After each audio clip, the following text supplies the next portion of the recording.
சீரரா செல்வம் போல் சேர்கவே என் ஆசான் வீரராகவர்க்கு புகழ். அகலகில்லேன் இறையும் என்று அலர்மேல் மங்கை உரை மார்பா, நிகரில் புகழாய் உலகம் மூன்றுடையாய் என்னை ஆழ்வானே, நிகரிலமரர் மணிக்கணங்கள் விரும்பும் திருவேங்கடத்தானே, புகழொன்றில்லா அடியேன் உன் அடிக்கீழ் அமர்ந்து புகுந்தேனே. இன்றைய உபயதாரருக்கு நன்றி கூறி ஸ்ரீ வெங்கடேச சுப்ரபாதம் தொடர் சொற்பொழிவிலே இரண்டாவது பாகத்தை தொடங்குகிறேன். முதல் பாகத்திலே 4வது ஸ்லோகம் வரை பார்த்தோம். இன்று 5 தொடங்குகிறோம். அத்ரியாதி சப்த ரிஷய சமுபாசிய சந்தியாம் ஆகாஷ சிந்து கமலானி மனோகராணி ஆதாய பாதயுகம் அர்ச்சயித்தும் பிரபன்னாக சேஷாத்ரிசேகர விபோ தவ சுப்ரபாதம். போன ஸ்லோகம் வரை தாயாருக்கு வணக்கம் சொன்னேன்.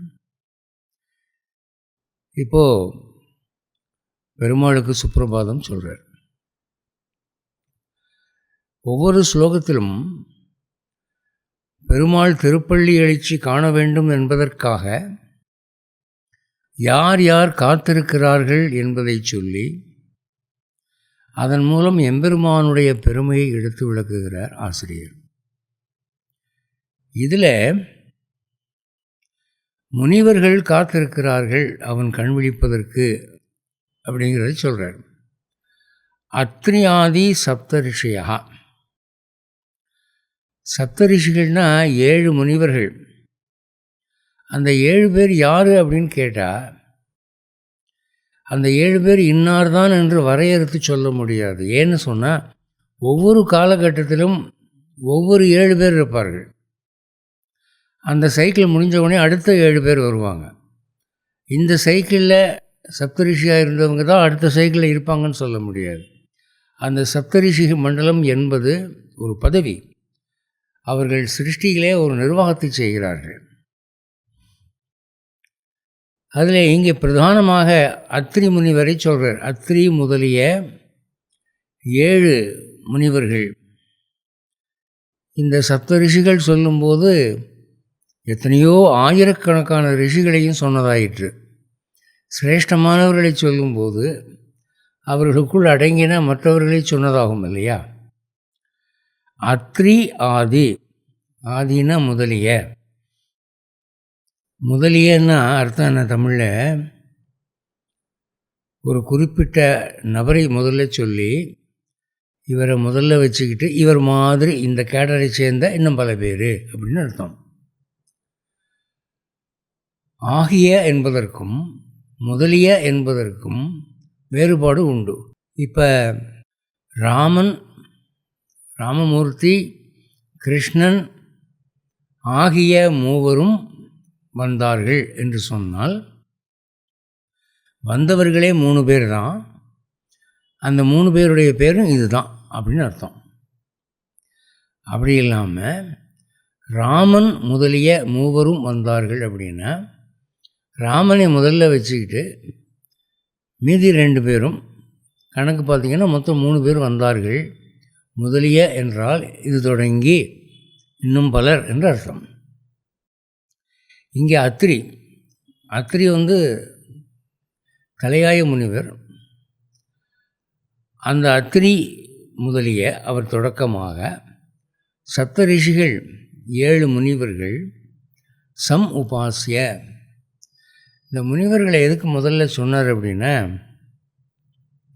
ஞானத்துறையிலே சாதாரணமாக பூமியில் மக்களுக்கு முனிவர்களை பார்த்தா தான் ஒரு இம்ப்ரெசிவாக இருக்குது. இப்போ ஆழ்வார்கள் இருக்கிறாங்க, அவங்க முனிவர்களை விட பெரியவங்க. அவங்க ஒரு வாக்கு சொன்னால் அப்படியே நடக்கும். ஆனால் சாதாரண மக்களுக்கு ஆழ்வார்களை விட முனிவர்கள் மேலே ஒரு பக்திங்கிறத விட பயம்னு சொல்லலாம். ஏன்னா முனிவர்கள் வரலாற்றில் இப்படி சாபம்னு சாபம் கொடுத்துருவாங்க, அதே மாதிரி வரமும் கொடுத்துருவாங்க. இப்போ திரிசங்க மகாராஜாவுக்கு விஸ்வாமித்திரர் சொர்க்கத்தை கொடுத்தார். வசிஷ்டர் நெமியை சபித்தார். இப்படி ஒவ்வொருத்தரும் சாபம் போடுவதிலும் வரம் கொடுப்பதிலும் தம்முடைய மகிமை விளங்கும்படி வாழ்ந்ததுனாலே அதை படிக்கிற போது மக்களுக்கு ஒரு பயம் ஏற்படுது. அவங்க பெரியவங்க அப்படின்னு. அவர்களை விட பெரியவர்கள் பக்தி பிரபன்னர்களாகி ஆழ்வார்கள். ஆனால் அவங்க சபிக்கவும் மாட்டாங்க, ஒரு அகம்பாவமாக வாழ்த்தவும் மாட்டாங்க. ரொம்பவும் சத்துவகுணம் உடையவர்கள். ஆனால் மகிமைன்னு எடுத்துக்கிட்டு ஆழ்வார்களுக்கு தான் அதிகம் இருக்கும். மக்களுக்கு பயம் ரிஷிகள் மேலே தான் அதிகம். அதனால் மக்கள் சைக்காலஜி படி ஆசிரியர் என்ன பண்ணுறார், ரிஷிகள்லாம் காத்திருக்கிறாங்க பெருமாளை சேவிக்கிறதுக்குன்னு முதல்ல ரிஷிகளை வச்சு ஆரம்பிக்கிறார். அத்ரியாதி சப்த ரிஷியக சம் உபாசிய சந்தியாம். சந்தினா 2 சந்திங்கிறது 2 மீட் பண்ணுறதுக்கு பேர் சந்திங்க. இப்போ நிலைமொழி வருமொழி 2 மொழி 2 வார்த்தைகள் சேர்கிறதுக்கு நடுவில் இக்கு வரும், இப்பு வரும், இச்சு வரும்னு சொல்கிறாங்க. அதுக்கு பேர் சந்தின்னு சொல்லுவாங்க. சந்திப்பது சந்தி. நார்ச்சந்தி 4 சாலைகள் சந்திக்கிறது, முச்சந்தி 3 சாலைகள் சந்திக்கிறது. அது மாதிரி காலையிலே இரவும் பகலும் சந்திக்கும். இரவு முடியும், பகல் ஆரம்பிக்கும், அது ஒரு சந்திப்பு. மாலையிலே பகல் முடியும், இரவு ஆரம்பிக்கும், அது ஒரு சந்திப்பு. அப்போ காலை சந்தி, காலையிலே நடக்கக்கூடிய சந்திப்பு. அந்த சந்தியிலே செய்யப்படும் வந்தனம் சந்தியா வந்தனம், வணக்கம். அந்த நேரத்திலே நாம் சூரியனுக்கு ஒரு வணக்கம் செலுத்துகிறோம். இப்போது இந்த முனிவர்கள் காலை வணக்கத்தை, காலை சந்தியாவந்தனத்தை முடித்துவிட்டு ஆகாச சிந்து கமலானி மனோகராணி. மனோகராணினா மனத்தை ஈர்க்கக்கூடிய, கமலானி, கமலம்னா தாமரை. எங்கே இருக்கிற தாமரைனா ஆகாச சிந்து, ஆகாய கங்கையிலே மலர்ந்திருக்கக்கூடிய தாமரைகளை எடுத்துக்கொண்டு. இப்போ சாதாரண மனுஷலோகத்தில் பொய்கையில் மலர்ந்திருக்கிற தாமரை எடுத்து வந்தால் அது சிரேஷ்டம் இல்லையே. ஆகாய கங்கை என்பது தேவர்களுக்கு உரிய நதி. அங்கே மலர்ந்திருக்கிற தாமரைகளை கொண்டு வந்திருக்கிறாங்க. தாமரை என்பது மகாலட்சுமிக்கும் பெருமாளுக்கும் உகந்த புஷ்பங்கள். மற்ற தெய்வங்களை பொறுத்த வரைக்கும் சில தெய்வங்களுக்கு பிடிக்கும், சில தெய்வங்களுக்கு பிடிக்காது. ஆனால் சத்வகுணம் உள்ள தெய்வங்களாகிய பெருமாள் அன்கோ அவங்களுக்கெல்லாம் தாமரைனா பிடிக்கும். அதனால் நீங்கள் பெருமாளை வணங்குறதுக்கும் தாயாரை வணங்குறதுக்கும் வேறு வேறு பூக்களை போடுறத விட தாமரையை வாங்கி போடுவோம். சில பேர் நாங்கள் அரேபியா ரோஜா பூ போடுறோம் அப்படின்னு போடுறாங்க. சில பேர் நாங்கள் கலர் கலராக போடுறோம்னு சொல்லி ஃபாரினில் வாசனை இல்லாத மரங்களில் சில பூக்கள் உண்டு. ப்ளூவில் இருக்கும், வயலட்டில் இருக்கும், எல்லோவில் இருக்கும், என்னென்னமோ மாதிரி இருக்கும். பார்க்குகளில் வச்சுருப்பான். பாருங்கள், டெக்னிக் கலராக இருக்குது, ஈஸ்ட்மன் கலராக இருக்குது, நான் அதை கொண்டு போடுறேன்னு போடுவாங்க. அது பெருமாளுக்கு உகந்தது ஆகாது. சத்வகுணமும் மென்மையும் வாசனையும் பிராட்டிக்கும் பெருமாளுக்கும் உகந்த வகையில் இருப்பது தாமரையில் தான். அதான் தாமரை தான் தி பெஸ்ட்டு. அதனால் இந்த ஆகாய கங்கையிலே மலர்ந்த தாமரை மலர்களை ஆதாய என்றால் எடுத்துக்கொண்டு பாதயுகம் அர்ச்சயித்தும், யுகம்னா 2 பாதங்கள் ஆகிய உம்முடைய திருவடிகளை வழிபடுவதற்காக, பிரபன்னாக சரணடைந்து வழிபடுவதற்காக வந்திருக்கிறார்கள். அதனால் சேஷாதிரி சேகர விபோ தவ சுப்பிரபாதம். இந்த சேஷாதிரி என்ற மலையிலே இருக்கக்கூடிய ஏழுமலையான விபு அப்படின்னா பரிபூர்ணனே அப்படின்னு, எல்லாம் நிறைந்தவன். தவன உன்னுடைய, சுப்பிரபாதம் உனக்கு நல்விடிவு உண்டாகுக. இந்த சேஷாதிரிங்கிறது ஒரு மலை, மொத்தம் 7 மலை இருக்கு இல்லையா? அந்த 7 மலையில் ஒரு மலையின் பெயர்.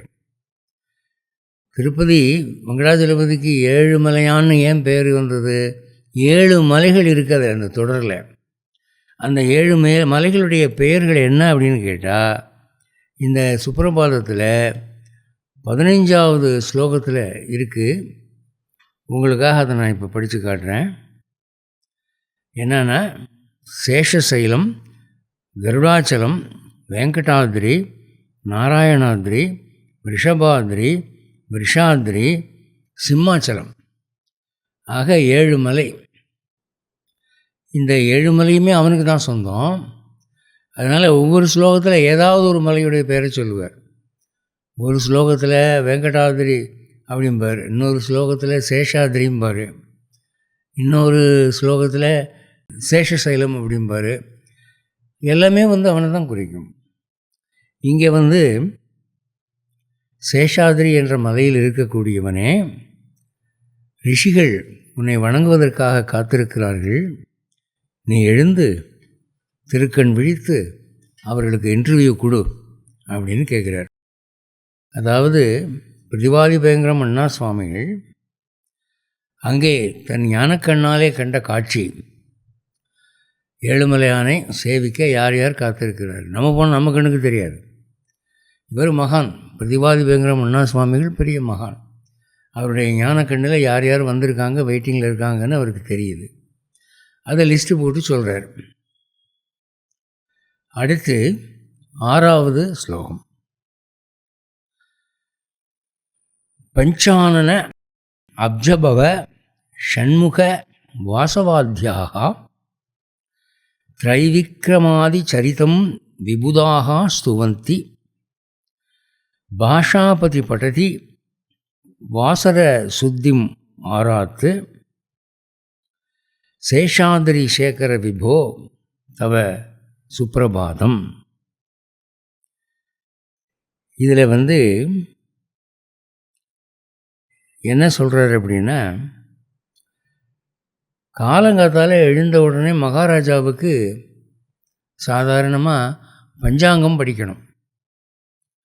பஞ்சாங்கம்னா என்ன? அன்றைக்கி என்ன கிழமை, அன்றைக்கி என்ன நட்சத்திரம், அன்றைய நாளில் நல்ல காலம் கெட்ட காலம், அது எல்லாத்தையும் படிக்கணும். அதை மகாராஜா கேட்பான். கேட்டுட்டு சரி அதுக்கு ஏற்றாப்புல காரியங்களை வகுத்துக்குவான். வியாழக்கிழமை இருக்குன்னு வச்சுக்கோங்களேன். வியாழக்கிழமையினுடைய முதல் ஒரு ஹோரை, ஏறக்குறைய 1 மணி நேரம் வியாழனுடைய ஆதிக்கம் அதிகமாக இருக்கும்.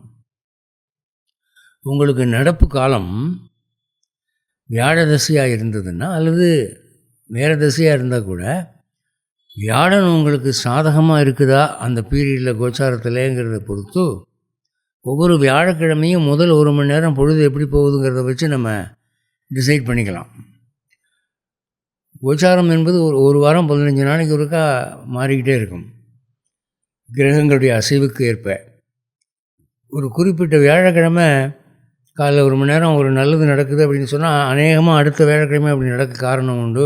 ஏன்னா அந்த கோச்சாரப்படி வியாழன் பலமாக இருக்குது. அப்போது அது ஒரு 2 வாரத்துக்கு 3 வாரத்துக்கு இப்படி இருக்கும், அப்புறம் மாறிடும். அப்படி இதெல்லாம் தெரிஞ்சுக்கிறதுக்காக அந்த காலத்தில் ராஜாக்கள் நாள் என்ன, கிழமை என்ன, திதி என்ன, வாரம் என்ன, நல்ல நேரம் எது, கெட்ட நேரம் எது, நட்சத்திரம் என்ன, இந்த 5 அங்கங்கள் இருக்குது. அதான் பஞ்சாங்கம்னு சொல்கிறது. அதை வாசிக்கணும். அவர் கேட்பார். இப்போ பெருமாள் ஒரு மகாராஜா மாதிரி, இந்த முழு அண்டத்துக்கும் அவர் மகாராஜா. அவருக்கு பஞ்சாங்கம் படிக்கணும்ல. சாதாரண மகாராஜாவுக்கு ஒரு புரோகிதர் படிப்பார். இங்கே இவர் அண்டத்துக்கே அதிபதி ஆகினாலே யார் பஞ்சாங்கம் படிக்கிறாங்க அப்படின்னா, பஞ்சானன, பஞ்சான 5 முகமுடையவர் சிவபெருமான். அப்ஜபவ தாமரையில் உற்பத்தியானவன் பிரம்மா. ஷண்முக 6 முகமுடைய முருகன். வாசவன் இந்திரன். ஆத்யாகான முதலியவர்கள். அவங்க என்ன பண்ணுறாங்க? திரைவிக்ரமாதி சரிதம் விபுதாக ஸ்துவந்தி.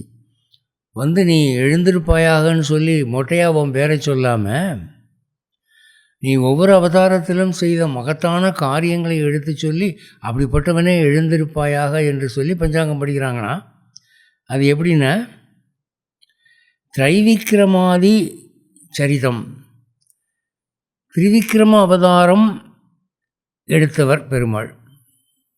3 அடியில் இந்த உலகத்தை பூரா அளக்கிறேன்னு 3 அடி கேட்டு வாங்கி 2 அடியில் அளந்துட்டான். 1 அடி பாக்கி. அது எங்கே வைக்கிறதுன்னு தெரியாமல் அவன் தலையில் வச்சான், மகாபலி தலையில் வச்சான். அந்த மாதிரி சரித்திரங்களை எடுத்து சொல்லி எழுந்திருப்பாயாகன்னு சொல்கிறாங்க.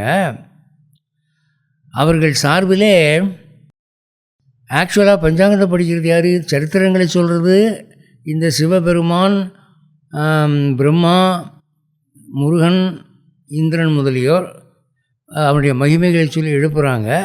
அடுத்து பாஷாபதி பட்டதி வாசரம். பாஷாபதினா வியாழ பகவான், பிருகஸ்பதின்னு பேர். அவர் தேவர்களுக்கு புரோகிதர். அப்போ இந்த பாஷாபதினவருக்கு ஏன் பேர் வந்தது அப்படின்னா, வியாழன் நவக்கிரகங்களிலே ஞானத்துக்கு அதிபதி. உங்களுக்கு ஜாதகத்தில் வியாழன் ரொம்ப பலமாக இருக்குமானா, குறிப்பாக 4ஆம் இடத்துல வியாழன் இருக்குமானா அவனுக்கு எல்லா படிப்பும் வரும். பெரும்பாலும் அப்படி ஆளுங்க ஹைலி எஜுகேட்டடாக இருப்பாங்க, டபுள் டிகிரி வாங்கியிருப்பாங்க. சில பேர் 8 டிகிரி 10 டிகிரி வாங்குவாங்க. சில பேர் 10 மொழி 11 மொழி பேசுவாங்க. அவங்களுக்கெல்லாம் இந்த மாதிரி வியாழன் 4 இருக்கும். வித்யாஸ்தானம் 4. அதில் போய் வியாழன் உட்காந்துட்டோன்னு வச்சுக்கோங்க, தொட்ட கல்வியெல்லாம் வரும். அதனால அவனுக்கு பாஷாபதின்னு பேர். அதனால் ஒருத்தனுக்கு படிப்பு நல்லா வருதான்னு பார்க்குறதுக்கு இந்த வித்யாஸ்தானத்தை பார்க்கணும், வியாழனை பார்க்கணும். இந்த பாஷாபதியாகிய வியாழன் வாசரம்னா பஞ்சாங்கம் படிக்கிறான். அப்போ முன்னால் சிவபெருமான் முதலிய தேவர்கள் அவனுடைய மகிமைகளை சொல்லி எழுப்புகிறார்கள். எதுக்கு? ஏதோ பஞ்சாங்கம் படிக்கிறதுக்கு அவர் ரெடியாக இருக்கார். அதை கேட்கணும்ல. அவர் தூங்கிக்கிட்டு இருந்தால் அவர் படிக்கிறது எப்படி கேட்க முடியும்? ஸோ அவர் சார்பில் இவங்கெல்லாம் எழுப்புகிறாங்க, இவங்க சார்பில் அவர் பஞ்சாங்கம் படிக்கிறாரு. ஆராத்து அப்படின்னு சொன்னால் தொலைவில், அதாவது ஒரு பெரியவருக்கு வணக்கம் செலுத்தும்போது எப்படின்னா, பேசுகிறப்ப கொஞ்சம் எட்டி நின்று பேசணுங்க, கிட்ட போய் பேசக்கூடாது. ரொம்ப உரிமை உள்ளவர்கள், சம அந்தஸ்து உள்ளவர்கள் தான் கிட்ட போய் பேசலாம். வியாழ பகவான் நவகிரகங்களில் ரொம்ப பெரியவர். அதாவது சுபகிரகங்கள்லே சீனியர் மோஸ்ட் வியாழன் தான். பாவகிரகங்களில் சீனியர் மோஸ்ட்டு சனி. நல்லது செய்கிறதுல நம்பர் 1 கிரேட்டஸ்ட்டு வியாழன். கெட்டது செய்கிறதுல நம்பர் 1 கிரேட்டஸ்ட்டு சனி.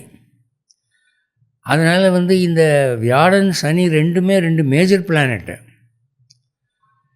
இந்த 2 மேஜர் பிளானட்டும் ஒன்று பார்க்குறாப்பிலையோ ஒன்றோட ஒன்று சம்மந்தப்பட்டு இருந்தாலும் என்ன ஆகிடும்னு சொல்கிறாங்கன்னா, அதுக்கு சன்னியாசி யோகம்னு பேர் வச்சுட்டான். ஞானம் வந்துடுமா அவனுக்கு ஒரேடியாக. அல்லது இந்த 10ஆம் இடத்துல இந்த 2 மேஜர் பிளானட் இருந்துட்டால் அவன் பெரிய லீடர் ஆகிடுவான்.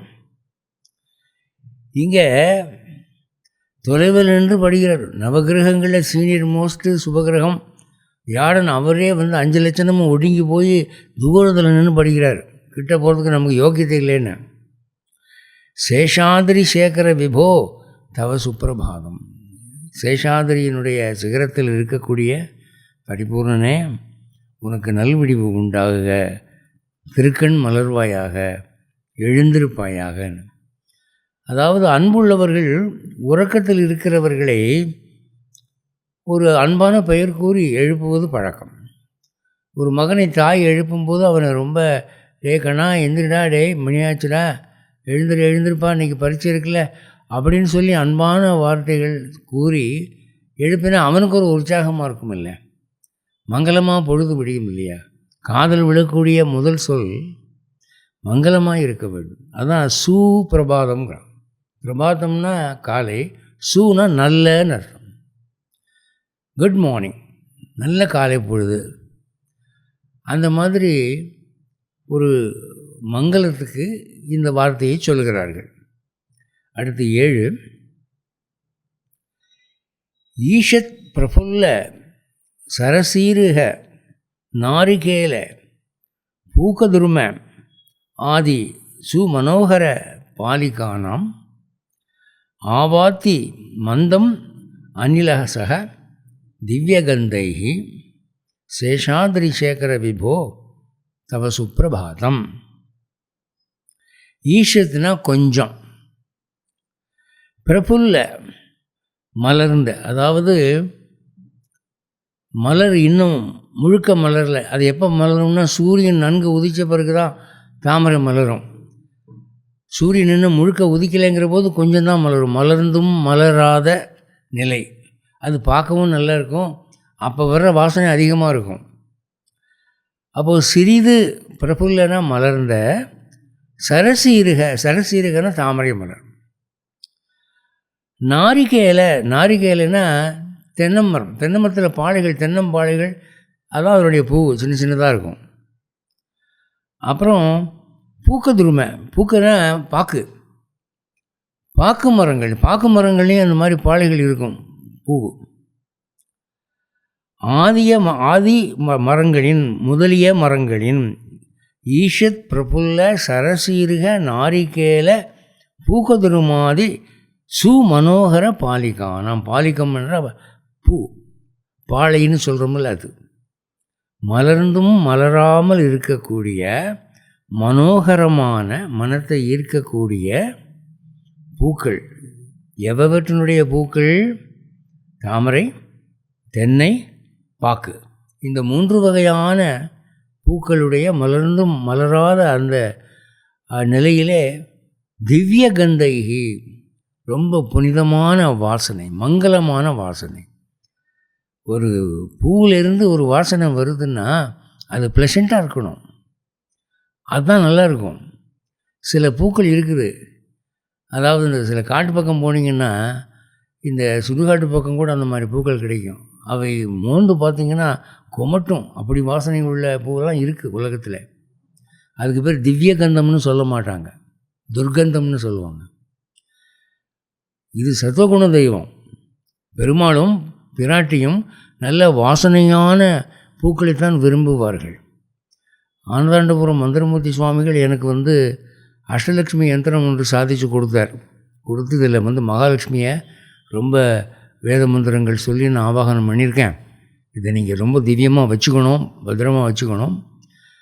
இவளுடைய இருப்பு நிலைக்கணும் அப்படின்னு சொன்னால் நல்ல வாசனையான புஷ்பங்களை போடுங்க, வாசனை இல்லாத பூக்களை போடாதீங்க. அதுவும் நல்ல சாத்வீகமான தாமரை போன்ற பூக்கள் போடுங்க அப்படின்னு சொன்னார். அவங்களாம் அனுபவத்தில் தெய்வத்தை பார்த்தவங்க. அப்போ இந்த நல்ல வாசனை உள்ள பூக்கள் பெருமாளுக்கும் இஷ்டம், பிராட்டிக்கும் இஷ்டம். அந்த வாசனை எப்படி இருக்கணும்னா, சில வாசனை பார்த்திங்கன்னா முகந்தான் உடனே தலைவலி வந்துடும். சில பேர் இந்த அரேபியாவிலேருந்து சில சென்ட்டு வாங்கிட்டு வருவாங்க, இது ரொம்ப காஸ்ட்லி சென்ட்டுங்க அப்படின்னு சொல்லி. அது ரொம்ப ஓவர் ஸ்ட்ராங்காக இருக்கும். அந்த பெர்ஃப்யூம்லாம் பார்த்திங்கன்னா, எனக்கு தெரிஞ்சு ஒரு மாப்பிள்ளை இந்த மாதிரி பயங்கரமாக அரேபியன் சென்ட்லாம் போட்டு மணமேடையில் உட்காந்து அந்த வாசனை பொறுக்காமல் மணப்பெண்ணு மயக்கம் போட்டா. அவளுக்கு என்னமோ பண்ணி கொமட்டிகிட்டு வந்துருச்சு. அதெல்லாம் ஓவர் ஸ்ட்ராங், அது ஆர்டிஃபிஷியல். அதெல்லாம் நம்ம நாட்டுக்கு ஏற்காதுங்க. மற்ற நாட்டு பூக்களுடைய மனம்ங்கிறது இந்திய நாட்டு டேஸ்ட்டுக்கு ஏற்காது. இங்கே இவர் சொல்கிறது தாமரை, தென்னம்பாளை, பாக்க மரத்தினுடைய பாளைகள், இவை மலர்ந்தும் மலராமல் இருக்கிற போது அதில் தொற்று தடவி வரக்கூடிய காற்று அதை தூக்கிக்கிட்டு உனக்கு அப்படி மெல்ல வீசுது. மந்தம் அணிலகாக, காற்று எப்போவுமே அப்படி மெல்ல வீசணுங்க, அதுதான் தென்றல்னு சொல்லுவாங்க. அப்படி இல்லாமல் புயல் காற்று அடிக்குதுன்னு வச்சுக்கோங்க, யாருக்கு பிடிக்குங்க? தலைமுடியெல்லாம் கலைஞ்சு போயிடும், தூசியை வாரி இறைக்கும், முகமெல்லாம் அழுக்காக போயிடும், கண்ணில் டஸ்ட்டு விழுகும், நம்ம தும்மல் வரும், மூக்குக்குள்ளே தூசி நுழையும். அது ரம்யமாக இருக்காது. மெல்ல வீசணும்.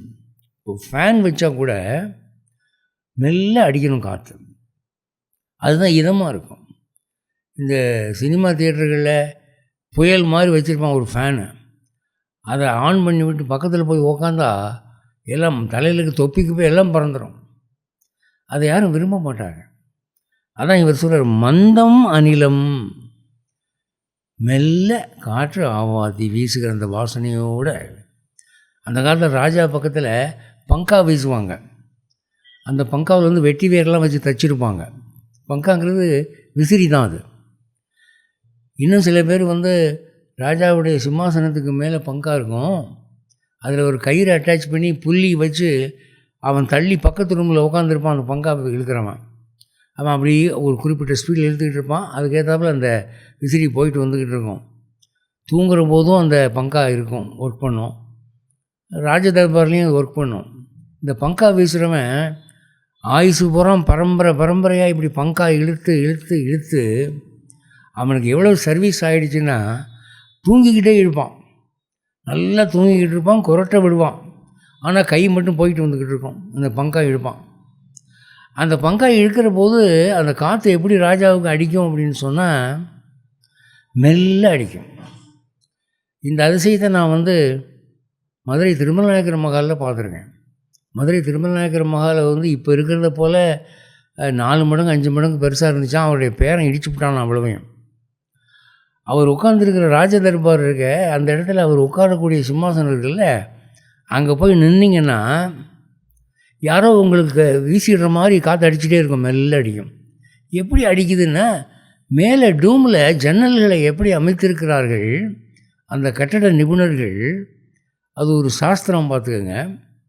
இந்த ஜன்னல் அதை ஃபேஸ் பண்ணி, அந்த ஜன்னல் இதை ஃபேஸ் பண்ணி ஒரு மாதிரி ஒரு ஆங்கிளில் வச்சுருக்காங்களா, அது இது அங்கே மோதி அது இங்கே மோதி யாரோ மெல்ல வீசி விட்டுட்டு இருக்கிற மாதிரியே ஒரு மெல்ல காற்று அடிச்சுக்கிட்டே இருக்கும்.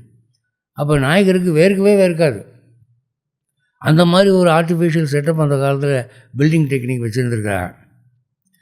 அதான் அவர் சொல்கிறாரு, மந்தம் அனிலம் ஆவாத்தி, மெல்ல வீசுதான். எப்படி சக திவ்ய கந்தைகி, நல்ல புனிதமான தெய்வீக நறுமணத்தோடு, சகனா உடன், திவ்ய கந்தம் என்றால் திவ்யமான மனம், அதோடு வந்து வீசுது. அந்த காற்றை பார்த்துட்டு மேற்கொண்டு தூங்கிடாத, எழுந்துரு, அது வந்து உன்னை எழுப்புறதுக்காக ஏற்பட்டது. சேஷாதிரி சேகர விபோ தவ சுப்பிரபாதம். அடுத்து 8, உன்மீல்ய நேத்திரயுகம் உத்தம பஞ்சரஸ்தாக பாத்ராவசிஷ்ட கதலீபல பாயசானி புக்த்வா சலீலம் அத கேலி சுகாக பட்டந்தி சேஷாதிரி சேகர விபோ தவ சுப்பிரபாதம். இதில் அடுத்து என்ன சொல்கிறார், அங்கே பெருமாள் சன்னதிக்கு பக்கத்தில் கிளி கூடுகள் இருக்குது. அந்த காலத்தில் கிளிக்கூட்டு மண்டபம்னு சொல்லி எல்லா கோவில்களையும் வச்சுருப்பாங்க. அந்த கிளிகள் அங்கே எதுக்கு இருக்குதுன்னா, கிளியினுடைய குரல் கீச்சு கீச்சுன்னு கத்தனா இனிமையாக இருக்கும் ஒன்று. அடுத்து இந்த அர்ச்சகர்களும் பக்தர்களும் திவ்ய பாசுரங்களை ஓதிவிட்டு போனாங்கன்னா இது அப்படி திரும்பி சொல்லிக்கிட்டு இருக்கும், அதே மாதிரி மனுஷால் பேசுகிற மாதிரியே பேசும். அதுக்காக வந்து அந்த கிளிகள்லாம் அவங்க உன்னுடைய நாமங்களை எடுத்து சொல்ல ஆரம்பிச்சிருச்சு. அந்த கிளிகளுக்கு வந்து நல்ல பேசும் ஆற்றல் இருக்கிறது என்பதை கண்டுபிடித்து நம்ம பெரியவங்க என்ன பண்ணாங்க, பகவானுடைய நாமா எங்கே அடிக்கடி வழங்குதோ அங்கே கிளிகளை வளர்த்து அந்த நாமாக்களை அவை திரும்பி சொல்லும்படியாக ஏற்பாடு பண்ணியிருந்தார்கள். அதனால் இங்கே திருப்பதியில் கிளியெல்லாம் உன் பேரை சொல்லிக்கிட்டு திவ்ய நாமங்களை பேசுது, அது இன்னும் உன் காதில் விழலையா, எழுந்துரு அப்படின்றார். உண்மையிலேயேன்னா திறந்து, எதை திறந்து, நேத்திர யுகம், கண்கள், அவை வந்து தம்முடைய 2 கண்களையும் திறந்து, உத்தம பஞ்சரஸ்தாக, உத்தம பஞ்சரம்னா கூண்டு, உத்தமம்னா சிறந்த, அதாவது தங்கத்தாலான கிளிக்கூண்டுகள். திருப்பதி பெருமாள் பணக்காரர் இல்லையா, எல்லா காலத்துலேயுமே ராஜாக்கள் வந்து தங்கத்தில் அவங்க ஏராளமாக காணிக்கைகள் செய்தாங்க. தங்க கூண்டு அது. அந்த தங்க கூண்டில் இருக்கக்கூடிய அந்த கிளிகள் பாத்ராவசிஷ்ட, அந்த கூண்டுக்குள்ளே அவங்க சாப்பிட்றதுக்குன்னு டிஸ்பிளேட் வச்சுருக்காங்க, சாப்பாட்டு தட்டு. அதில் என்னென்ன இருக்குதுன்னா, அவசிஷ்ட மீதமாக இருக்கிற கதலீபலம்னா வாழைப்பழம். கிளிக்கு வாழைப்பழம்னா இஷ்டம். கிளி வந்து வெஜிடேரியனுங்க, ஹெர்பிவோரஸ். அதனால் அது ஒரு புனிதமான பறவைன்னு சொல்லுவாங்க. இந்த ஆண்டாளுடைய தோளில் கிளி இருக்கும், மதுரை மீனாட்சிகளுடைய தோளில் கூட கிளி இருக்கும். இந்த ஸ்ரீவில்லிபுத்தூரில் ஆண்டாளுக்கு அன்னாடம் கிளி மாற்றுவாங்களாம். செயற்கையில் ஒரு கிளி செய்வாங்க. அதை டெய்லி புதுசாக செய்வாங்கன்னா அது செய்கிறதுக்குன்னு பரம்பரையாக ஒரு குடும்பம் எனக்கு நான் கேள்விப்பட்ட காலம் வரைக்கும் இருந்து செய்துக்கிட்டு இருந்தாங்க அப்படின்னு சொல்லுவாங்க. ஆண்டாளுக்கு கிளினா இஷ்டம். நம்மாழ்வாரே கிளியை பார்த்து பேசுகிறதாகலாம் பாசுரங்கள் இருக்கே. கிளி ஒரு தெய்வீக பறவை, ஆன்மீக பறவை. அந்த கிளியினுடைய தோற்றமும் அழகாக இருக்கும், அதனுடைய குரல் பேச்சும் அழகாக இருக்கும். நான் ரொம்ப காலத்துக்கு முன்னால் நடந்த ஒரு சின்ன சம்பவம். மதுரையில் திருநகர்னு ஒரு ஏரியா. அங்கே ஒரு நண்பர், அவர் MS விஸ்வநாதனுடைய மியூசிக் குரூப்பில் இருந்தவர். ஆனந்த் செல்லப்பான்னு பேர். அவரை பார்க்குறதுக்காக போயிருக்கேன். போனால் வீடு பெரிய வீடு, முன்னால் யாரும் காணோம், கதவு திறந்துருக்கு. சரி, காலிங் பெல் எங்கே இருக்குது அப்படின்னு சொல்லி நான் தேடிக்கிட்டு இருக்கிற போது ஒரு அழகான பெண் குரல் கேட்டது. அது குரல் என்ன சொல்லுது அப்படின்னா, ஆனந்த் யாரோ வந்திருக்காங்க, ஆனந்த் யாரோ வந்திருக்காங்க அப்படி கேட்குதுங்க.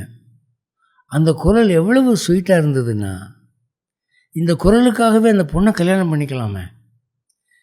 எங்கே அந்த பொண்ணு அப்படின்னு தேடினா பொண்ணையும் காணோம், ஒன்றையும் காணோம். ஆனால் தொடர்ந்து அந்த குரல் ஒலிக்குது. பார்த்தா மேலே ஒரு கூண்டு, அந்த கூண்டில் ஒரு கிளி. அந்த கிளியை அப்படி பழக்கி வச்சுருக்குறாங்க. யாராவது கெஸ்ட்டு வந்தாங்கன்னா இந்த மாதிரி சொல்லணுன்ட்டு. அந்த சம்பவம் என்னுடைய மனதில் நீங்காத இடம் பெற்று விட்டது. அந்த கிளியினுடைய குரலை கேட்குற போது எனக்கு இந்த ஞாபகம் வந்தது. திருப்பதியில் பெருமாளுடைய நாமாக்களில் சொல்லுதுன்னு சொல்லுவாங்க. மதுரை மீனாட்சி கோயிலில் எனக்கு போர் அடித்தா பொற்றாமர குளக்கரையில் போய் உட்காந்துருப்பேன். அங்கே கிளிக்கூட்டு மண்டபம் ஒன்று இருக்குது. அங்கே தான் ஓதுவார் தேவாரம் திருவாசகம்லாம் சொல்லுவார். அவர் சொல்லிட்டு எழுந்து போன உடனே அங்கே இருக்கிற கிளியெல்லாம் ஆரம்பிச்சிடும். இமை பொழுதும் நெஞ்சு நீங்காதான் தாழ்வாழ்க, நமச்சிவாய வாழ்க, நாதன் தாழ்வாழ்கன்னு. அது கேட்குறதுக்கு ஒரே ஜாலியாக இருக்காங்க. அதுக்கு போடுற கோஷம் பெரிய கோஷமாக இருக்கும். அப்போ அந்த காலத்தில் கோவிலில் கிளிகள் ஒரு அர்த்தத்தோடு வளர்த்துருக்குறாங்க, ஒரு நோக்கத்தோடு வளர்த்துருக்குறாங்க. வைணவத்தில் என்ன கொள்கைன்னா, ஒரு கிளிக்கு ராமநாமத்தை சொல்லி கொடுத்து அது ராமநாமம் ஜெபிக்க ஆரம்பித்த உடனே ஐயோ இந்த கிளி வைஷ்ணவ கிளியாச்சுன்னு சொல்லி அந்த கிளியை விழுந்து வணங்கியிருக்காங்க. வைணவத்தில் எப்படியெல்லாம் கான்செப்ட் இருக்குது பாருங்கள். அப்படி பாத்திராவசிஷ்ட கதலி பல பாயசானி, வாழைப்பழமும் பாயசம் வச்சுருக்கிறாங்க. திருக்கண்ணமுதுன்னு சொல்லுவாங்க. வைணவத்தில் பாயசத்தை திருக்கண்ணமுதுன்னு சொல்லுவாங்க. அந்த பாயசம் அது ஒரு தட்டில் இருக்குது, வெள்ளித்தட்டில் இருக்குது. வாழைப்பழம், உரித்த வாழைப்பழம் ஒரு வெள்ளித்தட்டில் இருக்குது. அதை நேற்று வயிறு ரொம்ப சாப்பிட்டுட்டு மீதி இருக்குது. அது இப்போ செகண்ட் டோஸ் அது சாப்பிடுதுங்க. சாப்பிட்டுட்டு புக்துவா உண்டு லீலம்னா விளையாட்டு. அதுக்கு வயிறு ரொம்பிடுச்சு, சாப்பாடு கிடைச்சிடுச்சு. காலை பொழுது விடிஞ்ச உடனே பறவைகளுக்கெல்லாம் கத்தணும் போல் இருக்கும். அதனால நீங்கள் காலையில் 5 மணிக்கு 6 மணிக்கு பார்த்தீங்கன்னா கீச்சுன்னு பறவைகளுக்கு அந்த கீசு என்று ஆண்டாள் பாடுறா இல்லையா, அது மாதிரி விளையாட்டாக ஒலி எழுப்புகின்றன. அத்தை கேலி சுகாகான்னா கிளி. சுகபிரம்மம்னு கேள்விப்பட்டிருப்பீங்க. வியாசருடைய மகனுக்கு சுகன்னு பேர். ஏன்னா முகம் கிளி மாதிரி இருக்கும் அவருக்கு. கேலி என்றால் விளையாட்டு. கேளிக்கைங்கிற வார்த்தை அப்படி தான் வந்தது. அவை விளையாடுகின்றன உள்ளுக்குள்ளே. பட்டந்தினா படிக்கின்றன. எதை படிக்கின்றன? பகவானுடைய நாமாக்களை படிக்கின்றன. ஏன்னா அங்கே சதா விஷ்ணு சகஸ்ரநாமம் சொல்கிறாங்க, பகவானுடைய மகிமைகளை பேசுகிறாங்க. அதனால் இவங்கெல்லாம் பேசி முடிச்சுட்டு போன பிறகு அது ராமஹ கிருஷ்ணஹ கோவிந்தஹ வல்லபஹ இப்படி ஏதாவது சொல்லிக்கிட்டு இருக்குதுங்க. இப்போ நமக்கு மாணவர்கள்லாம் சினிமா பாட்டாக கேட்டு சினிமா பாட்டாக பாடுறாங்க. இந்த கிளிகள்லாம் பகவானுடைய நாமாவே சதா கேட்குறதுனால பகவானுடைய நாமாவை சொல்லிக்கிட்டு இருக்கு. இந்த நாமாவை சொல்லி ஒன்று கூப்பிடுற போது அந்த கிளிகள்லாம் பெருமாளே உன்னை எழுப்புற மாதிரி உனக்கு தோணலையா? கொஞ்சம் எழுந்திருக்க மாட்டியா? சேஷாதிரி சேகர விபோ தவ சுப்பிரபாதம், உனக்கு நல்விடிவு உண்டாகட்டும். சேஷாதிரி மேல் அமர்ந்திருக்கக்கூடிய எழுந்திருக்கிற பரிபூர்ணனே, நீ எழுந்திருப்பாயாக என்று சொல்கிறார். இது 8. அடுத்து 9. தந்திரி பிரகர்ஷ மதுரஸ்வனையா விபஞ்சியா காயதி அனந்தச்சரிதம் தவ நாரதோபி பாஷா சமக்ரம் அசகிருத் கரச்சாரஸ் ரம்யம் சேஷாதிரிசேகர விபோ தவ சுப்பிரபாதம். இந்த ஸ்லோகம் முழுக்க நாரதருக்குன்னு ஒப்படைச்சிட்டார். நாரதருக்கு அருமையாக பாட்டு வருங்க. தும்புரு நாரதர்னு 2 பேர் நல்லா பாடுவாங்க. பாடும்போது அதுக்கு பல இலக்கணம் இருக்குதுங்க. நாரதர் ஒரு சங்கீதத்துக்குன்னு ஒரு புஸ்தகம் எழுதியிருக்கார். அந்த புஸ்தகத்தை தியாகராஜ சுவாமிகளுக்கு நாரதர் கொடுத்து, இதில் நான் எழுதினபடி நீ பாடணும்னு சொன்னதாக வரலாறு. நாரதர் தான் தியாகராஜ சுவாமிக்கு குரு அப்படின்னு சொல்லுவாங்க. மெட்ராஸில் கூட நாரத கான சபா அப்படின்னு ஒரு மியூசிக் சபைக்கு நாரதருடைய பேர் தான் வச்சிருக்கிறாங்க. நாரதர் பாடும்போது பல இலக்கணங்களை நீங்கள் அனுஷ்டிக்க வேண்டும் என்று சொல்கிறார். அது என்னென்னா, இப்போ உங்களால் 5 கட்டை 6 கட்டை தான் போக முடியும், பாட முடியும் அப்படின்னு சொன்னால், நீங்கள் 5 கட்டையோடு நிறுத்திக்கிங்க. 6 கட்டையை டச் பண்ண நினைக்காதீங்க. ஏன்னா உங்களால் முடியாததை நீங்கள் எட்டி பிடிக்கிற போது என்ன ஆகுது அப்படின்னு சொன்னால், அதை நீங்கள் எட்டணுங்கிறதுக்காக கஷ்டப்பட்டு நீங்கள் முயற்சி பண்ணும்போது உங்கள் முகம் அஷ்டகோணலாக மாறும். அதை பார்த்துக்கிட்டு இருக்கானே, சங்கீதம் கேட்டுக்கிட்டு உட்காந்துருக்கிறானே, அதை பார்த்தா அவன் கஷ்டப்படுவான். சங்கீதம் பாடும்போது குரலும் இனிமையாக இருக்கணும், திருஷ்யமும் ரம்யமாக இருக்கணும், முகமும் பார்க்குறதுக்கு வசீகரமாக இருக்கணும். அப்படி இல்லாமல் சில பேர் ரொம்ப பிடிக்க முடியாத உயரத்துக்கு போய் இதை பிடிக்கிறேன்னா பேர் வழின்னு முகம் என்னமோ பார்க்குறதுக்கு ரொம்ப கோரம் ஆகிடும் அப்படின்னு பாடுவாங்க. அது பாடக்கூடாது, அப்படி செய்யக்கூடாது அப்படின்னு நாரதர் சொல்கிறாருங்க. இந்த மாதிரி பல இலக்கணங்கள்லாம் அவர் சொல்லி வச்சுருக்கிறாரு. அப்படிப்பட்ட நாரதர் அவர் இப்போ முந்தின ஸ்லோகத்தில் வியாழ பகவானை பற்றி சொன்னார், பஞ்சாங்கம் படிக்கிறாருன்னு.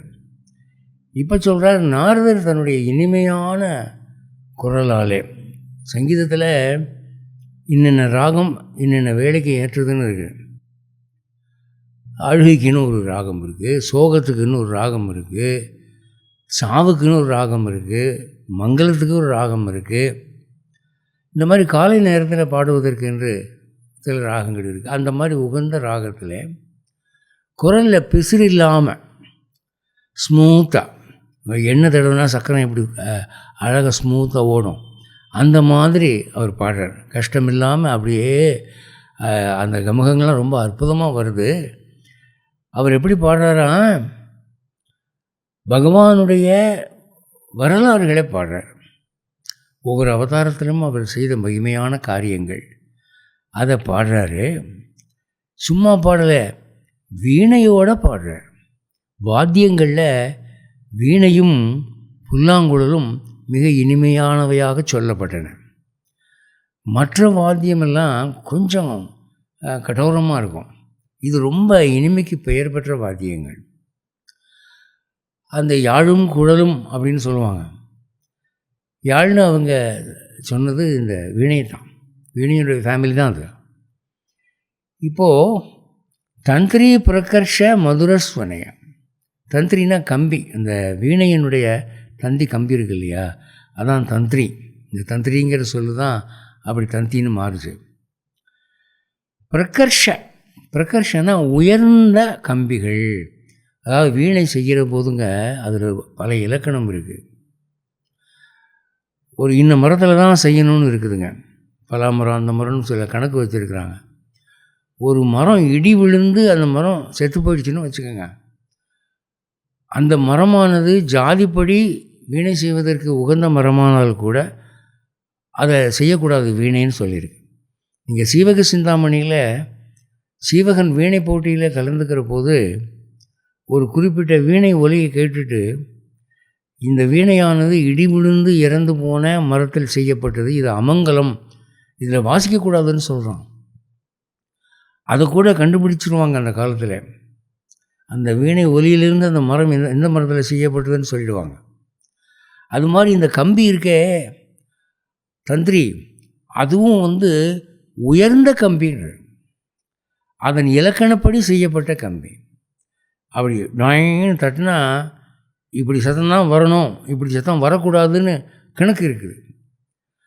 அதில் பெஸ்ட் அமைப்பு உள்ள வீணை அவர் வச்சுருக்கார். அவர் வச்சுருக்க மாதிரி வீணை, அது ஈக்குவலான வீணை எங்கேயும் பார்க்க முடியாது. அது கடையில் வாங்கினதில்லை, அவர் தெய்வீகமாக பிரம்மா கொடுத்தது அவருக்கு. தந்திரி பிரகர்ஷ மதுர ஸ்வனையா, அந்த வீணை மட்டுமே எப்படி இருக்குதான், பாட்டு பாடாமல் வெறும் வீணையை கேட்டாலே ரொம்ப இனிமையாக இருக்குது. விபஞ்சியான வீணை. காயதி அனந்த சரிதம், உன்னுடைய முடிவில்லாத உன்னுடைய மகிமையான அவதார மகிமைகளை தவன உன்னுடைய நாரதோபி, நாரதரும் பாடுகிறார். நாரதர் கலகப்பிரியர், சும்மா சண்டை மூட்டி விடுறவர்னு ஊரில் பேசிக்கிறாங்க. ஆனால் உண்மை அதில் அவருடைய நாரதருடைய கலகம் நன்மையில் தான் முடியும். நமக்கு புத்தி வர்றதுக்கு தான் அந்த மாதிரி கலகத்தை மூட்டி விடுவார். அவர் பெரிய சங்கீத வித்வான். சங்கீதம் படிச்சுக்கணுன்னா நாரதரை தான் போய் படிக்கணும்னு சொல்லி அந்த காலத்தில் புராணங்களில் பல செய்திகள் நம்ம பார்க்குறோம். அப்போது இந்த சரிதங்களை, பகவானுடைய சரிதங்களை நாரதோப்பி, நாரதரும் ஒரு பக்கம் பாடுறாருன்னா, ஒரு பக்கம் கிளிகள் நாமாக்களை சொல்லுகின்றன, ஒரு பக்கம் வியாழ பகவான் பஞ்சாங்கம் படிக்கிறாரு, ஒரு பக்கம் இந்திரன், சிவன் முதலிய தேவர்கள் அவனுடைய நாமாக்களை படிக்கிறார்கள். இது பக்கம் நாரதர் ஒரு பக்கம், அவர் ஒரு பக்கம் பாட்டு போடுறாரு. இவ்வளோ சவுண்டு, இவ்வளோ நாய்ஸ் இருக்கிற போது தூங்க முடியுமா?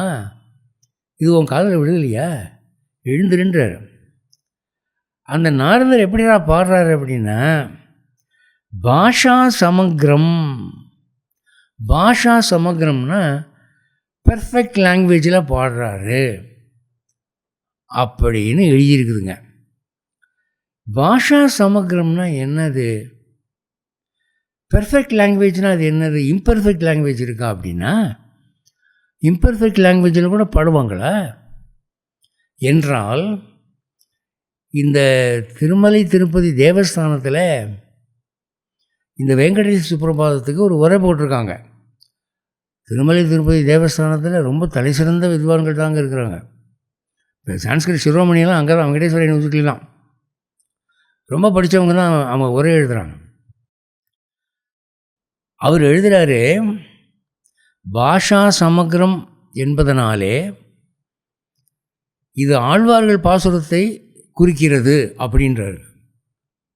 அது எப்படிங்க? நாரதர் ஆழ்வார் பாசுரங்களை பாடுறாராம, அது எப்படி? இப்போது பாஷா சமக்ரம்ங்கிறதுக்கு அர்த்தம் என்ன?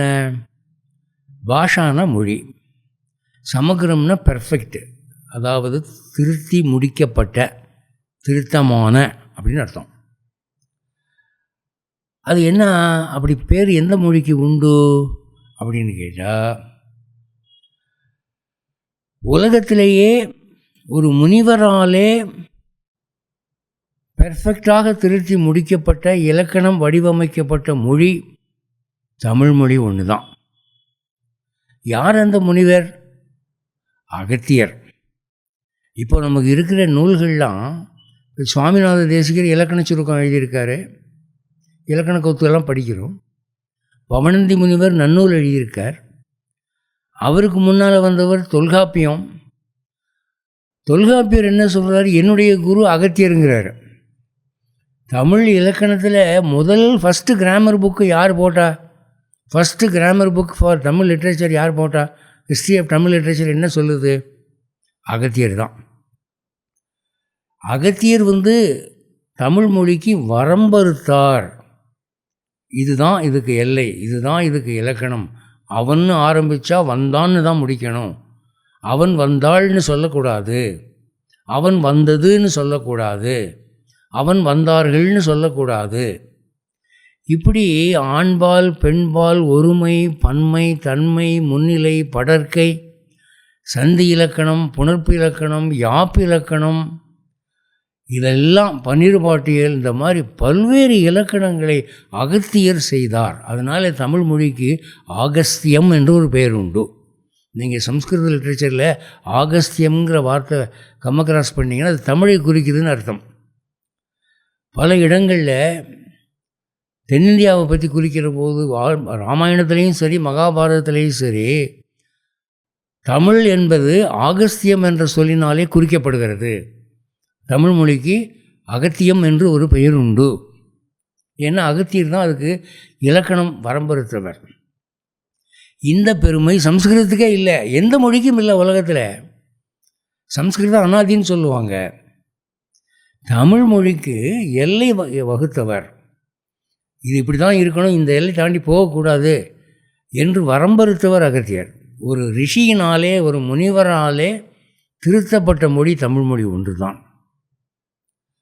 அதனால அதுக்கு என்னடா பேருன்னா திருத்தப்பட்ட மொழின்னு பேர். பாஷா சமக்ரம், பெர்ஃபெக்ட் லாங்குவேஜ். பெர்ஃபெக்ட் லாங்குவேஜுங்கிற ஒரு அந்தஸ்து தமிழுக்கு மட்டும்தான் உண்டு. மற்ற லாங்குவேஜ்காரங்க இந்த உரிமை கொண்டாட முடியாது. ஏன்னா அந்தந்த மொழிகளில் பல குறைபாடுகள் இருக்குதுங்க. இப்போ ஒன்றும் இல்லை, உதாரணத்துக்கு சொல்கிறேன். கம்மிங் அப்படின்னு சொல்கிறான் இங்கிலீஷில். கம்மிங்னா வந்து கொண்டுன்னு அர்த்தம். இப்போ வந்து கொண்டுங்கிறத வச்சு வர்றது ஆணா பொண்ணா, நாயா மனிதனா, பேயா பிசாசா ஒன்றுமே சொல்ல முடியாது. பேய் வந்தாலும் டெவில் இஸ் கம்மிங், நாய் வந்தாலும் டாக் இஸ் கம்மிங், மனுஷன் வந்தாலும் கிருஷ்ணா இஸ் கம்மிங், பொம்பளை வந்தாலும் கேர்ள் இஸ் கம்மிங். எல்லாத்துக்கும் ஒன்று தாங்க. ஆனால் அது ஒரு பெரிய ஊனம். அந்த மொழிக்கு அது ஒரு ஊனம். கருத்துக்களை தெரிவிப்பதிலே இன்னொரு சொல்லினுடைய துணை இருந்தாலே ஒழிய அது முடியாது என்கிற நிலையிலே ஒரு மொழி இருக்குமானால் அது ஊனமான மொழி. தமிழ் அப்படி இல்லையே. வருகிறான், வருகிறாள், வருகிறது, வருகிறார்கள், இவ்வளவு வேறுபாடு இங்கிலீஷில் காட்ட முடியுமா உங்களால்? முடியாது. Commercial language. அதனால் திருத்தப்பட்ட மொழி என்று தமிழுக்கு ஒரு அடைமொழி உண்டு. அதைத்தான் சம்ஸ்கிருதத்தில் பாஷா சமக்ரம் என்று சொல்கிறது. பாஷா சமக்ரம்னு எழுதிட்டு போயிட்டார். அதுக்கு உரை எழுதுகிறாங்க, இது தமிழ் மொழியை குறிக்கும். நாரதர் தமிழ் மொழியில் பாடுறாருன்னா அவர் சினிமா பாட்டை பாடுவார். திருத்தப்பட்ட மொழியில் இருக்கக்கூடிய பாடல்கள் எவை? ஆழ்வார் பாசுரங்கள். ஆழ்வார் பாசுரங்களை நாரதர் பாடிக்கிட்டு இருக்கார் என்று தான் கண்டதாக மணவாள மாமுனிகளுடைய சீடர் பிரதிவாதி பயங்கரம் அண்ணா சுவாமி இதில் ரெக்கார்ட் பண்ணியிருக்கார். காரணம் என்ன? மணவாள மாமுனிகள் தமிழ் பிரபந்தங்களை பிரசித்தி ஆக்கியவர். தமிழ் பிரபந்தங்களுடைய பெருமை என்னவென்று அவருக்கு தெரியும், ஊருக்கு தெரிய வேண்டும் என்று மணவாள மாமுனிகள் பாடுபட்டார். அவருடைய சிஷ்யர் தானே இவர், அவர் விடுவாரா? அதனால் இடம் பார்த்து சொல்லிக்கிட்டார. நாரதரே ஆழ்வார் பாசுரங்கள் தான் பாடிக்கிட்டு இருக்கார் திருப்பதியில் அப்படின்னு சொல்லுகிறாருங்க. அதான் சொல்கிறார், பாஷா சமக்ரம் அசக்கிருத் கரச்சார ரம்யம். அசக்கிருத்னா பலமுறை, ஒரு முறை இல்லை பலமுறை. என்ன பலமுறை? அசக்கிருத் கரச்சாரம். கரச்சாரம்னா கை அசைவு. நாரதர் பாடும்போது வீணையில் கை பல தடவை அசைக்கிறாராம். ஏன் அசைக்கிறாரு, என்ன அசைக்கிறாரு அப்படின்னா, நீங்கள் வீணை வாசிக்கிறத பார்த்துருப்பீங்க. வீணையில் ஒரு கையால் இப்படி தட்டிக்கிட்டு இந்த கையால் இப்படி மீட்டுவாங்க. அப்படி அவங்க மீட்டும்போது தான் அந்த சுரபேதம்லாம் வருது. வேக வேகமாக போயிட்டு வரும். உச்சஸ்தாய்க்கு அப்படி போகும், மத்தியமஸ்தாய்க்கு இப்படி வரும். அந்த மாதிரி வேக வேகமாக கையை அசைவு பண்ணுறதுனால ரொம்ப ரம்மியமான ஒரு ராகம் உற்பத்தி ஆகுது அவருடைய வீணையில். அதான் அசக்கிருத் கரச்சார ரம்யம். ரொம்ப ரம்மியமாக இருக்குது அவருடைய பாட்டு. அவர் குரலும் ரம்மியமாக இருக்குது, அந்த வீணையும் ரம்மியமாக இருக்குது. கேட்டால் இன்னும் கேட்கணும் போல் இருக்குது. அதாவது சங்கீதம் எப்படி இருக்கணும்னா, கேட்குறவனுக்கு இன்னும் கொஞ்சம் கேட்கணும் போல் இருக்கணுங்க. அதுக்கு பேர் தான் சங்கீதம். வெறும் கீதம் இல்லைங்க, சங்கீதம், சிறந்த ஒலி. அது கேட்குற போது அவர் செவியாட்ட இல்லாவேன்னு ஆழ்வார் சொன்னார். மாடு கண்ணுக்குட்டியெல்லாம் காதை அசைக்காமல் அப்படியே விரைச்சி கேட்குதான். அந்த மாதிரி இருக்கணுங்க சங்கீதம். அப்படி இல்லாமல் கட்ட துணை இப்படி பாடினா இது என்ன சங்கீதமா? அது அந்த மாதிரி இல்லை, ரொம்ப இனிமையாக இருக்குது. அப்படிப்பட்ட சங்கீதத்தை கேட்டுக்கொண்டு படுத்திருக்கிறாயே பெருமாளே, கண்ணை திறப்பாவா. சேஷாதிரி சேகர விபோ தவ சுப்பிரபாதம். சேஷாதிரி உச்சியில் இருக்கக்கூடியவனே, உனக்கு நல்விடிவு உண்டாகட்டும். எழுந்திருன்னு நேரடியாக சொல்லாமல் மறைமுகமாக உனக்கு நல்விடிவு உண்டாகுக அப்படின்னு சொல்கிறார். அது 9. அடுத்து 10. பிருங்காவலீச்ச மகரந்த ரசானுவித்த ஜங்கார கீத நினதை சக சேவனாய நிர்யாத்தி உபாந்த சரசி கமலோதரேபியா சேஷாத்ரி சேகர விபோ தவ சுப்பிரபாதம். அடுத்து சொல்கிறார், தாமரை மலர்கள் உன்னுடைய கோவிலுக்கு பக்கத்தில் இருக்குது. அந்த மலருடைய தேன்லேயே தாமரை தேன் ரொம்ப உயர்வுங்க. தாமரை பழ மலருடைய தேனை மட்டும் தனியாக எடுத்து விற்கக்கூடிய ஆசிரமங்கள் உண்டு, மடங்கள் உண்டு, கடைகள் உண்டு. ஏன்னா தாமரைப்பூ தேனானது சத்துவகுணத்தை வளர்க்கக்கூடியது. மற்ற பூக்களுடைய தேன் ரஜோகுணத்தை கொடுக்கும். எல்லா பூக்களுடைய தேனும் கலந்த தேன் தான் நம்ம கடையில் கிடைக்கிது, மிக்சடு. ஆனால் எனக்கு தாமரைப்பூ தேன் மட்டும் வேணும் அப்படின்னு சொல்லி ஒரு ஹனி கலெக்டர்கிட்ட சொன்னீங்கன்னா அவர் என்ன பண்ணுவார், நிறைய தாமரை பூக்கள் மலர்ந்திருக்கக்கூடிய ஒரு பொய்கையிலே ஒரு நுட்பமான துவாரமுள்ள மீன் வலை போன்ற ஒரு வலையாலே அந்த பொய்கையை கவர் பண்ணிடுவார். தாமரை பூவுக்கு மேலே ஒரு 3 அடி கேப் விட்டு அப்படியே மூடிடுவார். மூடி 4 பக்கமும் கட்டிடுவார். அப்போ என்ன ஆகும்னா, அந்த தேனீக்கள்லாம் உள்ளே போனது தாமரைப்பூவோட தேனை எடுத்துக்கிட்டு வெளியே வர முடியாது. அந்த நிலையில் அங்கே உள்ளுக்குள்ளேயே தேன் அடைகள், தேன்கூடு கட்டுவதற்கு ஏற்பாடு பண்ணிடுவார். அப்போ உங்களுக்கு கிடைக்கிற கலெக்ஷன் தாமரைப்பூ தேன் மட்டும்தானே கிடைக்கும். அப்படி சிறப்பாக அவங்க தேன் ஏற்பாடு செய்து அதை தவம் செய்கிறவர்களுக்கு, ஆசிரமவாசிகளுக்கு கொடுக்குறார்கள். அப்படி கடைகள் பெங்களூரில் நான் பார்த்துருக்கேன். தேன் வேணும்னு கேட்டால் உங்களுக்கு மிக்சடா லோட்டஸ் ஹனியா அப்படின்னு திருப்பி கேட்பாங்க. எனக்கு வாழ்க்கையில் அது புதுமையாக இருந்தது. ஏங்க ஹனியில் கூடவா மிக்சடு ப்ரைவேட்டுன்னு இருக்குது அப்படின்னா, இது தாமரை பூ தேனுங்க, அதுக்கு விலை ஜாஸ்தி. அந்த தேன் பார்த்தா ஒயிட்டிஷாக இருக்குது, ஏறக்குறைய கலர்லெஸ்ன்னு தண்ணி மாதிரி இருக்குது. மிக்சடு பார்த்திங்கன்னா ரெட்டிஷ் ப்ரௌனாக இருக்குது. இந்த தாமரைப்பூ தேன் ரொம்ப சாத்வீக குணத்தை கொடுக்குமா, மெமரி பவர் கொடுக்குமா, அதெல்லாம் அவர் சொன்னார். இப்போது இங்கே இந்த தாமரைப்பூ தேனை சாப்பிடக்கூடிய வண்டுகள் நிறைய இருக்குது. காரணம் என்னன்னா, அது திருப்பதி. அந்த ஏரியா எப்படிப்பட்ட ஏரியானா, சாத்வீக குணமுள்ள தெய்வங்கள் மனிதர்கள் இருக்கிறதுனால அங்கே இருக்கிற தாவரங்களும் சாத்வீகமாக இருக்குது, பிராணிகளும் சாத்வீகமாக இருக்குது. வண்டுகள் கூட தாமரைப்பூ தேனை தான் விரும்புது, மிக்சட் ஹனி விரும்புறதில்லை.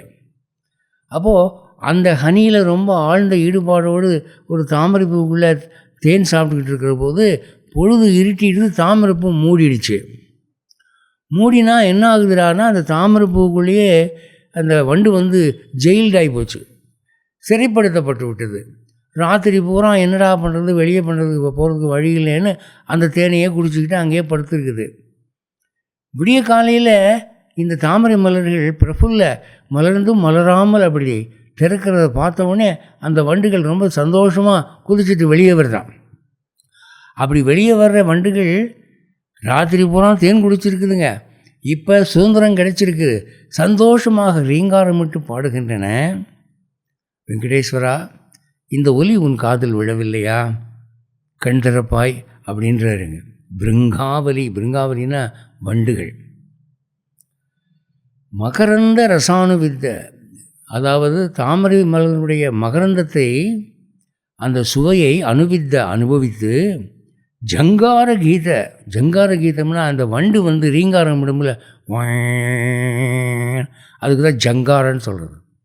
அந்த ஜங்கார கீத நினதை, அந்த ஒலியினாலே சக சேவனாய உனக்கு பல்லாண்டு பாடுகிறது. அந்த சத்தம் எங்களுக்கு எப்படி தோணுதுன்னா, உனக்கு அது பல்லாண்டு பாடுது. நிர்யாத்தி வருகிறது, தாமரையை விட்டு வருகிறது. உபாந்த பக்கத்திலே, அதாவது ஏழுமலையான் சந்தைக்கு பக்கத்திலே இருக்கிற பொய்கை அது.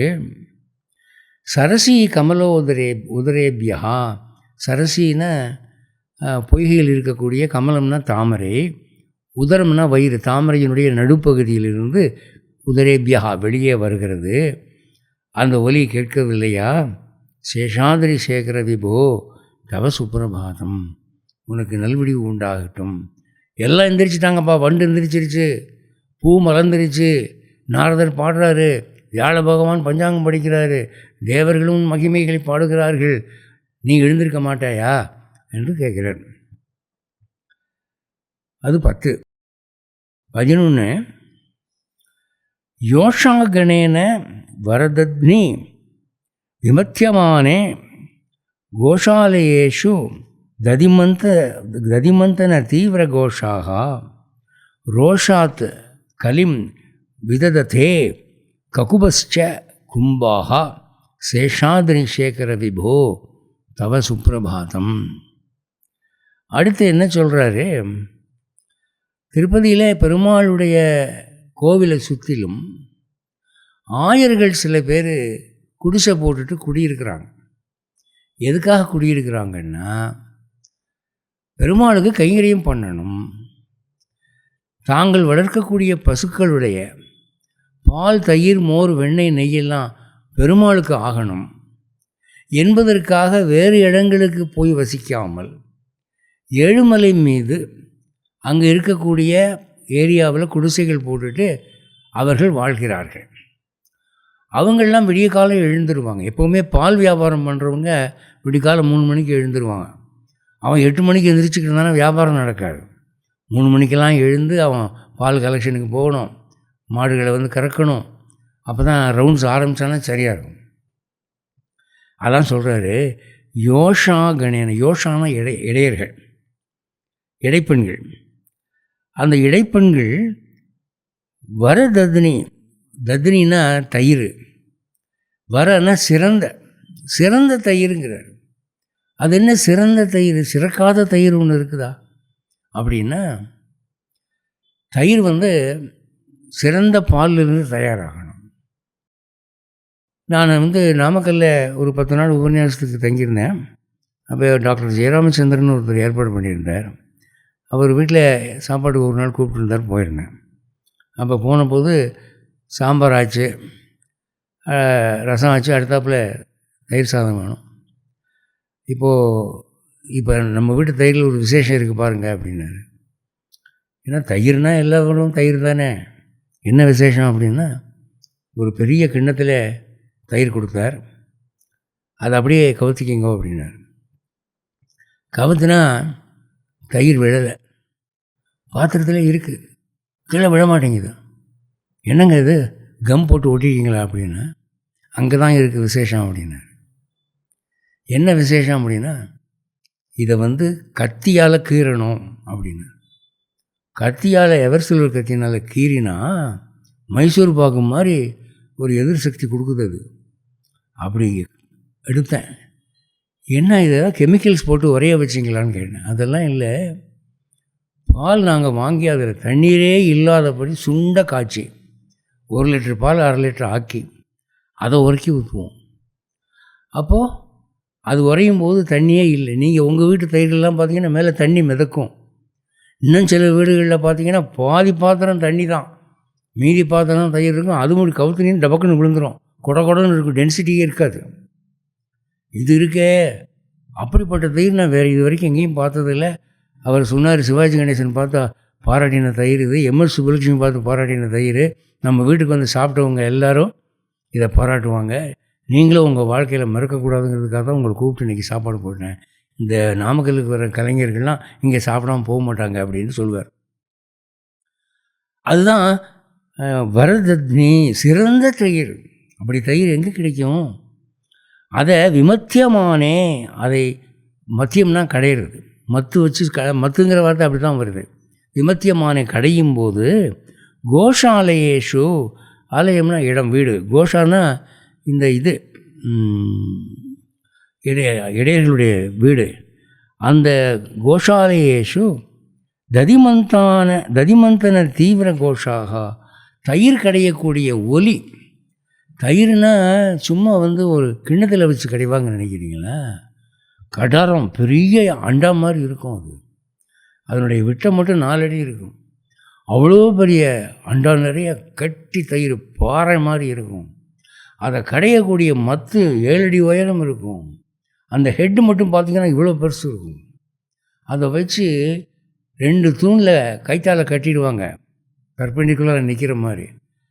அப்புறம் இந்த பக்கம் ஒரு பொண்ணு, அந்த பக்கம் ஒரு பொண்ணு கடைஞ்சாங்கன்னா செலப்பு செலப்பு செலப்பு செலப்பு செலப்பு, அந்த சத்தம் 3 வீட்டுக்கு, அவ்வளோ கெட்டி தயிருங்க அது. அப்படி இந்த இடைச்சேரியில் உள்ள பெண்கள் தயிர் கடைவதனால் எழுப்பக்கூடிய ஒலி எங்கும் நிறைந்து விட்டது, உன் காதில் விடவில்லையா ஏழுமலையானே, கண் திறவாய் அப்படிங்கிறார். அப்போது ரோஷாத் அந்த ஒலியை கேட்டு கலிம் விததத்தே, எது ககுபான திசைகள், 8 திசைகளும் இந்த ஒலியினாலே ரோஷம் அடைந்து, கலிம் விதத்தேன்னா எதிர் ஒலிக்குதான். உனக்கு மட்டும்தான் ஒலி எழுப்ப முடியுமா? எங்களுக்கும் ஒலி எழுப்ப முடியும்ல, அந்த ஒலியை எதிரொலிக்கு தான். கும்பாகா, அந்த பாத்திரம்லாம் எப்படி, அவங்கெல்லாம் பெரும்பாலும் மண் பாத்திரம் வச்சுருப்பாங்க, மண்ணாலே கூட அண்டாக்கள் உண்டு, அல்லது இந்த வெங்கலம் பித்தளை இதில் வச்சுருப்பாங்க. அந்த காலத்து பாத்திரம்லாம் இந்த காலத்தில் ஏதுங்க? அந்த காலத்து பாத்திரத்தெல்லாம் இந்த காலத்து பொண்ணுங்க தூக்கவே முடியாது. அந்த காலத்தில் பொண்ணுங்க உலக்கையை சும்மா ஒரு கையால் அப்படி தூக்கி போடுவாங்க, இந்த கையால் தூக்கி போடுவாங்க, அந்த கையால் தூக்கி போடுவாங்க, மாற்றி மாற்றி போடுவாங்க. போட்டாங்கன்னா அரிசி குத்திடுவாங்க. விவசாயி நிலத்திலிருந்து வேலை முடிஞ்சு வரும்போது ஒருபடி நெல்லோடு வருவான். அந்த நெல்லை அவனுடைய மனைவி தன் கையாலேயே உலக்கையால் குத்தி பதர் நீக்கி அரிசியாக்கி, அந்த அரிசியை அடுப்பில் வச்சு, அடுப்பத்தை வச்சு சோறாக்கி கணவனுக்கு சாப்பாடு போடுவான். இப்படியெல்லாம் நான் கேள்விப்பட்டிருக்கேன். அவ்வளோ வலுவான பெண்கள். எல்லா வீட்லேயும் ஆட்டுக்கல் இருக்கும். அந்த ஆட்டுக்கல் பூமியோடு புதைக்கப்பட்டிருக்கும். அப்போ தான் அழுத்தி ஆட்ட முடியும்.